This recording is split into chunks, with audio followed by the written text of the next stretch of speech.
வணக்கம். தமிழன் செய்தி களம். சீர்காழியில் வீட்டின் பூட்டை உடைத்து 22 பவுன் தங்க நகைகள், பூஜை அறையில் வைக்கப்பட்டிருந்த 3 கிலோ வெள்ளி பொருட்கள், ரொக்கப்பணம் திருட்டு. எதிர் வீட்டிலும் கதவை உடைத்து திருட முயற்சியால் பரபரப்பு. மயிலாடுதுறை மாவட்டம் சீர்காழி அருகே விளந்திரசமுத்திரம் வில்வா நகரில் வசிப்பவர் ஆசிரியர் திருமாறன்.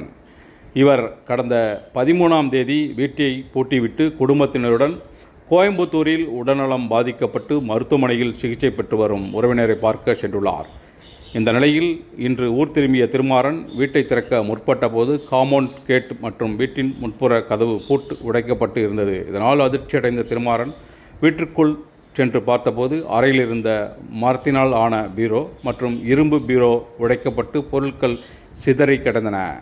பீரோவில் வைத்திருந்த 22 பவுன் தங்க நகைகள், ரூபாய் 7000 ரொக்கப்பணம், பூஜை அறையில் இருந்த 3 கிலோ வெள்ளிப் பொருட்கள் மர்ம நபர்கள் திருடி சென்றது தெரிய வந்தது. உடனடியாக வீட்டில் இருந்த சிசிடிவி கேமரா பதிவுகளை பார்க்க முயன்றபோது சிசிடிவி கேமரா ஹார்ட் டிஸ்கையும் மர்ம நபர்கள் எடுத்து சென்றது தெரிய வந்தது.